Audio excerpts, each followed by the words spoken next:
Bonjour tout le monde, bienvenue sur mon live du lundi matin 10h30. Tous les lundis matins, Fabien sur Facebook en live. Bienvenue sur mon live. On parle de développement personnel, on parle de coaching, on parle de confiance en soi. Sur Facebook en live. Ce matin, ego ou aga, telle est la question. On entend parler souvent d'égoïsme sain.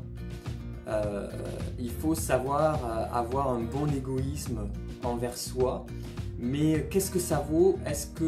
Quelles en sont les conséquences? Parce que ce qui nous intéresse, c'est est-ce que ça marche? Est-ce que les conséquences sont bonnes ou sont néfastes? Voilà, c'est ça qu'il faut savoir. Aga, c'est quoi? Aga, ça vient du grec agapé, qui veut dire amour. En fait, il y a dans le grec trois mots qui désignent le mot amour. Il y a le mot eros, qui est l'amour érotique, on va dire, éros, charnel, l'amour qui donne des frissons, l'amour comme être amoureux, voilà, ça c'est l'amour éros. Vous avez le mot philo, alors ça c'est l'amour, ça donnait philosophie, philosophia, amour de la sagesse en fait, philanthrope, voilà, tous ces mots qui, voilà, j'aime, alors qu'est-ce qu'on peut aimer? On peut aimer le poisson. Voilà, ça ne veut pas dire que vous êtes amoureux du poisson, ça veut dire que vous êtes philo, vous aimez le poisson. Vous pouvez aimer la condition du poisson, c'est-à-dire que vous voulez le protéger. Vous pouvez aimer l'écologie, vous pouvez aimer la nature, vous pouvez aimer aller travailler. Il y en a qui aiment aller travailler, il y en a qui n'aiment pas, il y en a qui aiment, il faut savoir. Vous pouvez aimer... Bon, ça c'est l'amour philo, on a compris. Et puis vous avez le dernier, l'amour agapé. Et ça c'est le plus puissant des amours. C'est l'amour qui s'oublie, l'amour qui se donne. Alors on a notre mot en Europe, il n'y a pas qu'en Grèce. C'est le mot altruisme. Altruisme, ça vient d'un gars dans les années 1800 comment il s'appelle? Auguste Comte, qui en avait marre de voir que le mot agapé, en fait, à l'époque, c'était le mot charité. Il en avait marre de voir que le mot charité était réservé un petit peu qu'à l'Église, et puis qu'à ces gens qui se disaient charitables parce qu'ils donnaient quelques deniers à l'Église ou à quelques pauvres autour d'eux. Et pour lui, ça n'avait plus de sens. C'était plus le mot vraiment amour qui se donne. Il disait non, à chaque fois que je vois un acte de charité, il y a toujours un intérêt derrière. Pour moi, c'est pas ça l'amour. Et du coup, il s'est senti pousser une envie de réinventer le mot amour. Et il l'a réinventé en inventant le mot altruisme.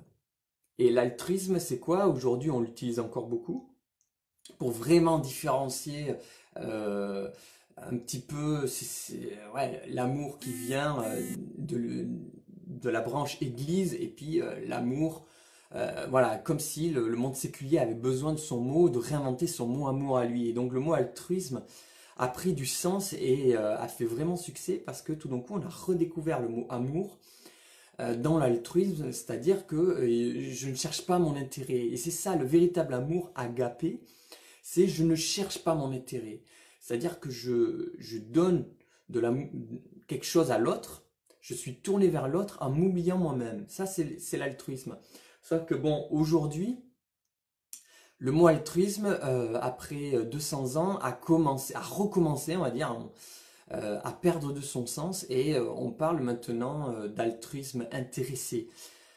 C'est-à-dire que j'ai un intérêt à t'aider parce que derrière j'en éprouve aussi un intérêt. Donc on parle d'amour mutuel, de mutualité d'amour, enfin de mutualité de relation. Enfin voilà, on arrive à des aberrations on va dire. Et quelque part j'ai envie, non, il y a toute une génération qui a envie de redécouvrir ce mot amour, mais le pur, le véritable, le agapé, celui qui a l'origine grecque là, l'amour agapé, c'est-à-dire j'aime l'autre, mais j'en cherche pas un intérêt personnel, c'est pour l'autre, je suis complètement tourné vers l'autre.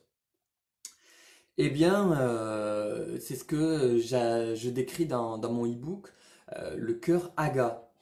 Le cœur aga, c'est quoi? Ça vient du mot agapé, bien sûr. Soit tu as un cœur égo, soit tu as un cœur aga. Tu peux pas avoir Tu peux avoir les deux, bien sûr, mais les deux sont des vases communicants. C'est-à-dire que si tu fais grandir ton cœur aga, forcément ton cœur égo diminue. Alors concrètement, ça se manifeste par quoi? Euh, pour tous ceux qui ont lu mon livre et ceux qui le liront, je l'ai bien décrit dans mon livre, c'est que il a fallu qu'un jour, tout d'un coup, j'ouvre les yeux sur ça, sur cette réalité, qu'en fait, j'étais dans une autre réalité, une réalité qui était complètement fausse, mais je ne le comprenais pas. Et ce n'était pas une question d'intelligence, c'était vraiment une question d'aveuglement. Je pensais, enfin, sans le savoir, c'était inconscient tout ça, que si je n'étais pas heureux, c'est parce que je ne m'offrais pas assez de choses. Et quand je m'offrais des choses, eh bien, j'augmentais mon cœur égo. Et sur le moment, ça m'apportait du plaisir. Et je pensais que tout d'un coup, bon, le plaisir est toujours éphémère, hein, qu'une fois que... Enfin, c'est mon cerveau qui... Les mécanismes du cerveau sont tous les mêmes pour tout le monde et on est tous un petit peu piégés par ça.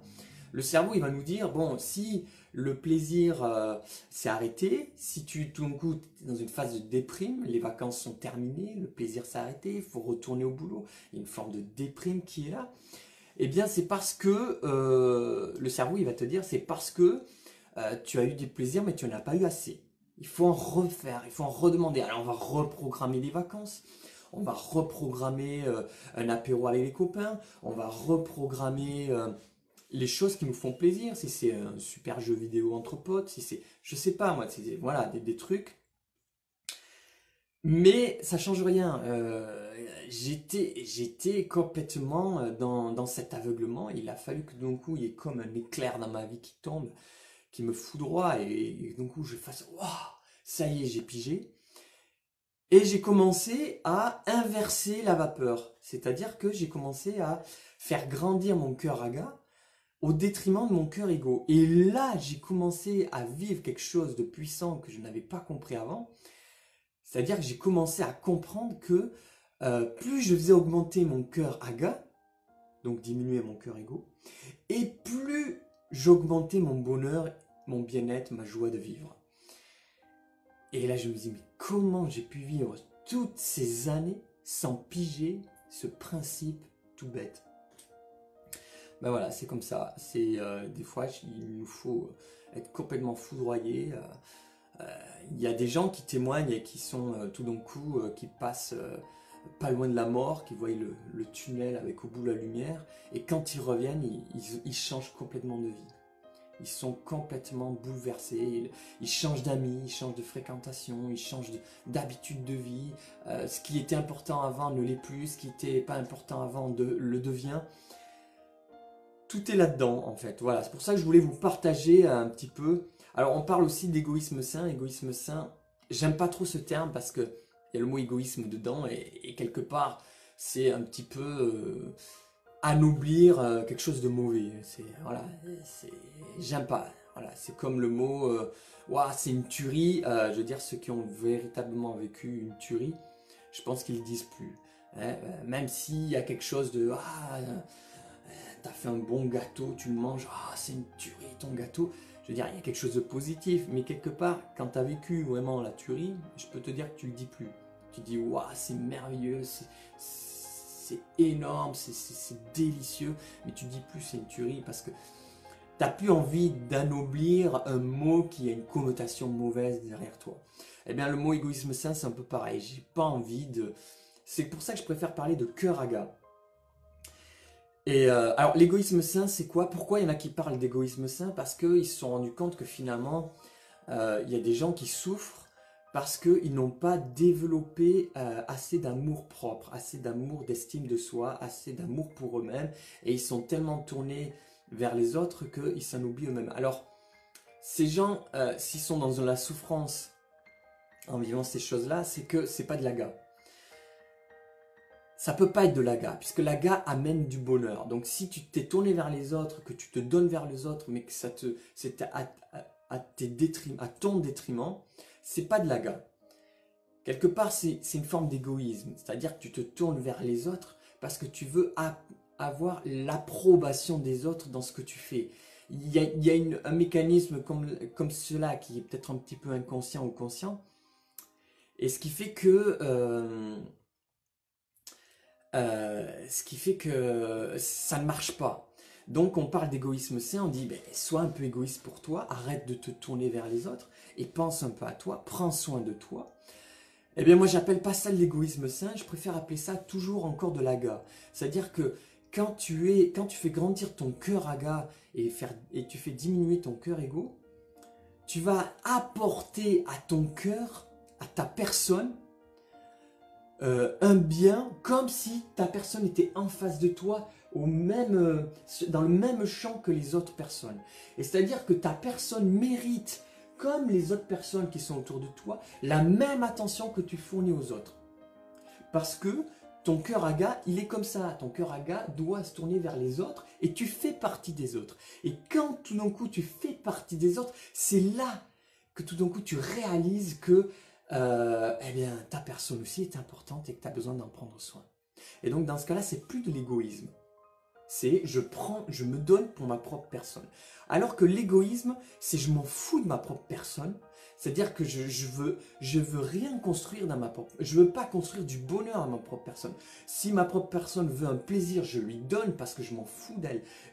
C'est ça l'égoïsme. Je me fous de construire un... Je me fous s'il y a des conséquences. Si ma propre personne veut 10 bières tout d'un coup pour se saouler, eh bien je vais le faire.